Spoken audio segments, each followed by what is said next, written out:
सुप्रभात बच्चों। बच्चों, हमारा जो पाठ है अनूठे इंसान, उस पाठ के हम लोग अभ्यास के प्रश्नों की चर्चा कर रहे हैं। हम लोगों ने प्रश्न 1 से 3 तक के प्रश्नों की चर्चा कर चुके हैं। आज हम करेंगे प्रश्न 4 से बराबर।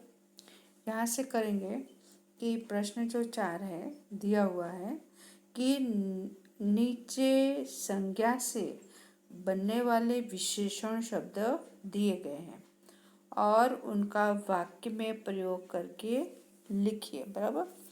तो यहाँ पर जो दिया हुआ है विशेषण बराबर संज्ञा है, संज्ञा का क्या किया गया है, संज्ञा का भी विशेषण कर दिया गया है और हमें क्या करना, उसका वाक्य में हमें प्रयोग करना है बराबर। तो जैसे यहाँ पर दिया है धर्म तो धार्मिक, तो वाक्य प्रयोग करेंगे कि मेरे पिताजी धार्मिक कार्य करते रहते हैं बराबर। दूसरा है रंग, तो उसका विशेषण हुआ रंगीन बराबर। संज्ञा रंग है, उसका विशेषण हुआ रंगीन। तो रेशमा रंगीन कपड़े पहनती है या पसंद करती है। ओके। फिर तीसरा है लोभ, लोभ का उसका विशेषण हुआ लोभी बराबर। के तो विशेष मतलब वाक्य में किसका प्रयोग करना है, विशेषण का वाक्य में प्रयोग करना है। इस चीज को ध्यान में रखना बराबर। तो दुनिया में लोभी लोग कम हैं या दुनिया में लोभी लोग अधिक हैं या मेरे पड़ोसी लोग बहुत लोभी हैं बराबर। जैसा भी आपको ठीक लगा अपने तरीके से वाक्य आप बनाकर लिख सकते हो। ओके। फिर भारत संज्ञा है और विशेषण हुआ भारतीय बराबर। तो भारतीय लोग उदार होते हैं। तो नेक्स्ट है चमक संज्ञा विशेषण चमकीला बराबर। तो सोना चमकीला होता है। नेक्स्ट संज्ञा शक्ति विशेषण हुआ शक्तिमान। तो मनुष्य क्या है, शक्तिमान प्राणी है। फिर नेक्स्ट है गुण, तो उसका विशेषण हुआ गुणवती बराबर। तो शोभा गुणवती लड़की है। बल संज्ञा विशेषण बलवान, तो भीम बलवान है, नाम है और भीम बलवान था, जो भी लिखना है चलेगा। ओके। फिर नेक्स्ट है दया, तो उसका विशेषण हुआ दयावान। तो भगवान सब पर दयावान हैं। फिर नेक्स्ट लास्ट दर्शन, तो दर्शनीय। तो वाक्य प्रयोग हमारे देश में कई दर्शनीय स्थान है, यानी कि जिसे कहते हैं धार्मिक देखने लायक स्थान बराबर। तो आप जैसे कि ताजमहल है, लोथल है, सिकरी है बराबर। ऐसे धार्मिक स्थल भी जैसे सोमनाथ, बद्रीनाथ, केदारनाथ, फिर डाकोर, बेट द्वारिका, अंबाजी, ऐसे पावागढ़, ऐसे बहुत सारे देखने लायक, नैनीताल वगैरह बहुत सारी ऐसी जगह देखने लायक है। ओके। फिर नेक्स्ट अब जो है बच्चों यहाँ पर दिया हुआ है कि जो है यहाँ पर कि उदाहरण के अनुसार लिंग परिवर्तन कीजिए बराबर। उदाहरण के अनुसार क्या करना है, लिंग बदलना है, स्त्रीलिंग की पुल्लिंग पर। तो यहाँ पर दिया हो एग्जाम्पल कि पुत्र तो पुत्री, तो यहाँ पर है मेढक, तो मेढक का होगा मेढकी। तरुण तो तरुणी, तरुण का तरुणी। कुमार कुमारी। फिर देव तो देवी। फिर हिरण तो हिरनी बराबर। फिर वैसे यहाँ पर नेक्स्ट जो है दिया हुआ है उदाहरण के अनुसार करना है। तो सांप सापिन, तो कुम्हार कुम्हारिन, नाग नागिन, बाघ बाघिन ना। आपको पीडीएफ में इसका आंसर लिख करके इसे भेज ही रही हूँ। धोबी तो धोबीन, ग्वाल ग्वालिन बराबर। फिर उसके बाद नेक्स्ट है उदाहरण के अनुसार लिखिए। मोर मोरनी, शेर शेरनी, तो जादूगर तो जादूगरनी, मास्टर मास्टरनी, तो वैसे डॉक्टर, डॉक्टरनी, ऊँट तो उठनी। ओके, ऊँट का क्या हुआ? उठनी, बराबर। तो वैसे यहाँ पर देखेंगे, नेक्स्ट जो करेंगे अब यहाँ पर जो दिया हुआ है कि प्रश्न 6 और प्रश्न 5। तो प्रश्न 5 क्या है? प्रश्न 5 ये है, बराबर बच्चों। तो प्रश्न 5 ये है, ये वाले प्रश्न 5 है, बराबर। ये प्रश्न 5 है और फिर ये प्रश्न बराबर 6 है, बराबर। यहाँ पर क्या दिया है कि प्रश्न 6, प्रश्न 5 में जिन शब्दों के लिंग परिवर्तन किए, बराबर। हमने किसका? हमने इसके 5 का क्या किया? लिंग परिवर्तन इसका हमने किया हुआ, बराबर। तो लिंग परिवर्तन किए हैं उनका वाक्य में प्रयोग कीजिए, बराबर। तो जैसे यहाँ पर दिया हुआ है कि देखेंगे कि यहाँ पर कि हिरन तो हिरनी, बराबर। तो वाक्य प्रयोग करेंगे किसका? दोनों का करना है। तो हिरन हिरनी, हिरन दौड़ रहा है, बराबर। लिंग परिवर्तन कीजिए, शब्दों के लिंग परिवर्तन कीजिए, उनका वाक्य में प्रयोग कीजिए, बराबर। फिर हिरनी, हिरनी दौड़ रही है। फिर दूसरा है पुत्र तो पुत्री, राहुल राजीव गांधी के पुत्र हैं। फिर इंदिरा जी जवाहरलाल नेहरू की पुत्री थी, बराबर। इस तरह से वाक्य बनाना है। तो बराबर, तो अभी हम यहाँ पर जो हम लोगों ने यहाँ पर जो किया है कि क्वेश्चन नंबर जो 5 है और 5 के जितने भी शब्द यहाँ पर लिंग परिवर्तन है उसके अब हमें वाक्य बनाना है, बराबर। तो यहाँ देख करेंगे अभी। तो वाक्य प्रयोग करने जा रहे हैं बच्चों कि यहाँ पर जैसे दिया हुआ है सॉरी, हाँ यहाँ पर ये रहा। तो पुत्र पुत्री ये तो कर लिया। फिर उसके बाद यहाँ पे मेढक तो मेढकी, तो मेढक का वाक्य प्रयोग करेंगे। तो मेढक टर टर कर रहा है। फिर इसका लिंग परिवर्तन मेढकी, तो मेढकी टर टर कर रही है। तरुण तो तरुणी, वाक्य प्रयोग तरुण खेल रहा है, बराबर। तरुणी खेल रही है। नेक्स्ट है कुमार, बराबर। तो उसका लिंग परिवर्तन हुआ कुमारी। तो वाक्य पहले का कुमार स्कूल जा रहा है, कुमारी स्कूल जा रही है। फिर नेक्स्ट है देव तो देवी, देव मुस्कुरा रहा है, देवी मुस्कुरा रही है, बराबर। फिर है हिरन, हिरन वाला हमने पहले कर लिया, ओके।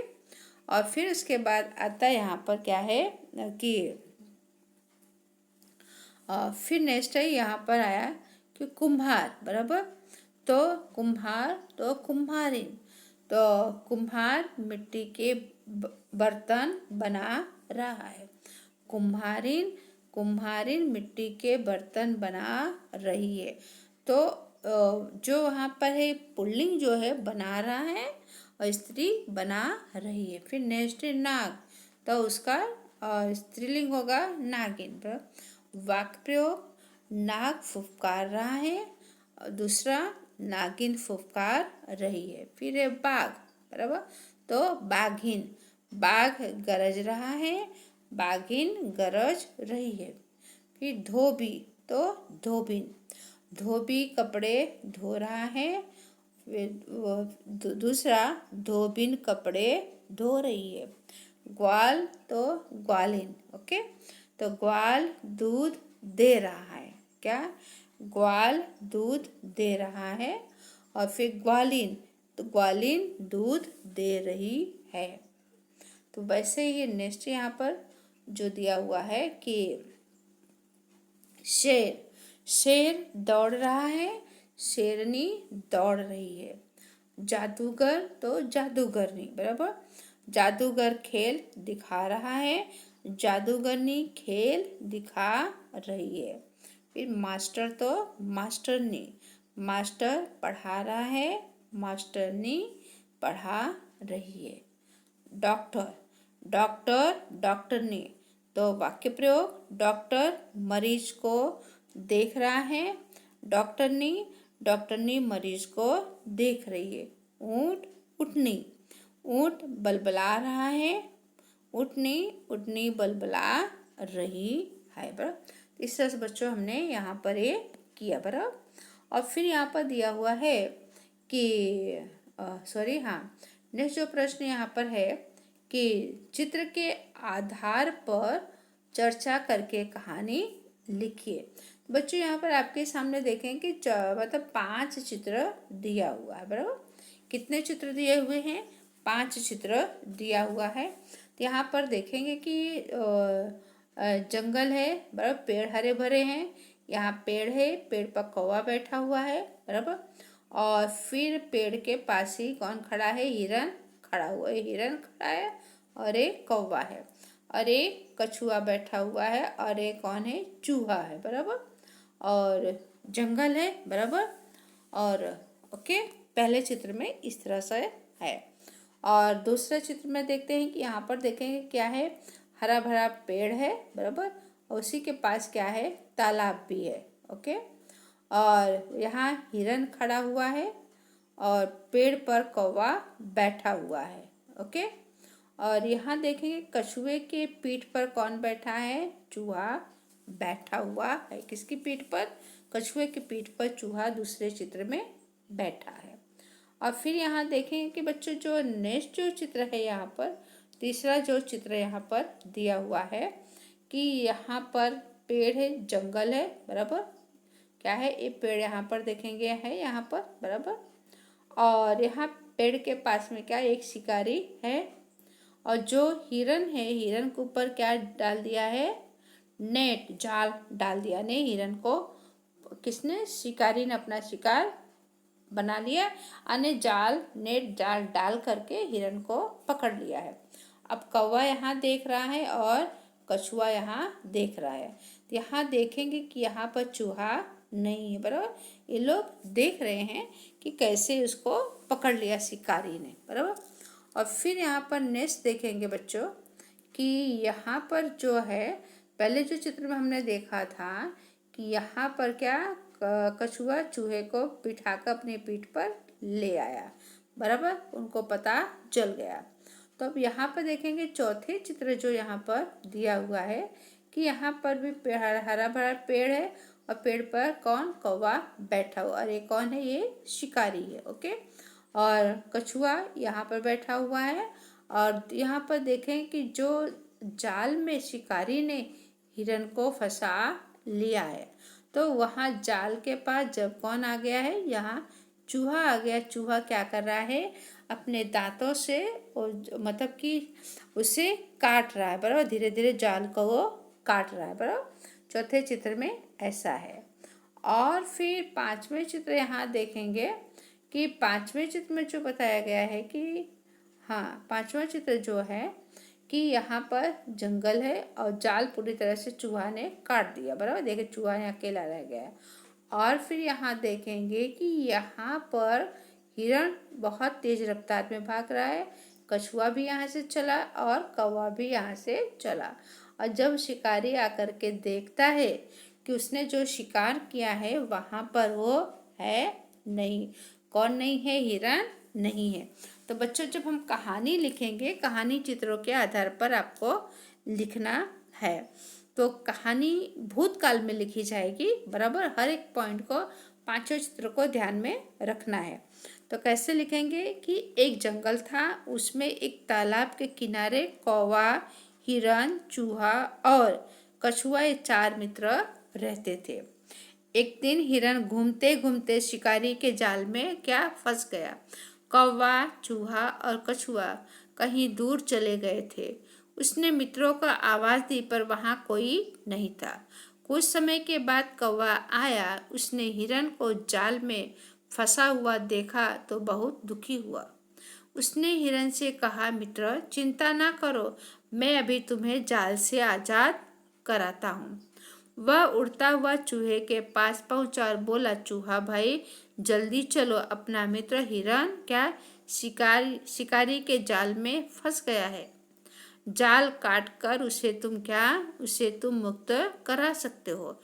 ऐसा करो कि तुम मेरी पीठ पर बैठ जाओ तो मैं तुम्हें जल्दी पहुंच जाएंगे। कछुआ ने कहा, कौवा ठीक कहता है, तुम दोनों जल्दी जल्दी जाओ, मैं भी बाद में आता हूँ, बराबर। कौवा ने क्या किया, चूहे को अपनी पीठ पर बिठाकर ले आया। फिर चूहे ने धीरे धीरे जाल काट डाला। कौवा ने दूर से शिकारी को आते हुए देखा। उसने हिरन को सावधान किया। हिरन जाल से निकलकर भागा। चूहा पास की झाड़ी में क्या किया, छिप गया। तब तक कछुआ वहां पहुंच चुका था। शिकारी के पास थैली थी। हिरन को ना पाकर गुस्से में उसने कछुआ को पटक कर थैली में ले जाना चाहा, लेकिन तब तक कछुआ तालाब में सरक गया। शिकारी हाथ मलता रह गया।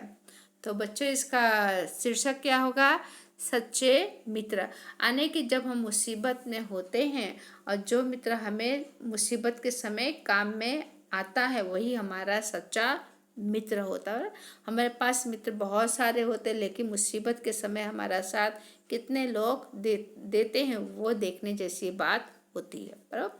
और फिर इस कहानी का जो सीख है कि इस तरह कौवा, हिरन, चूहा, कछुआ चारों ने क्या की, अपनी मित्रता निभाई।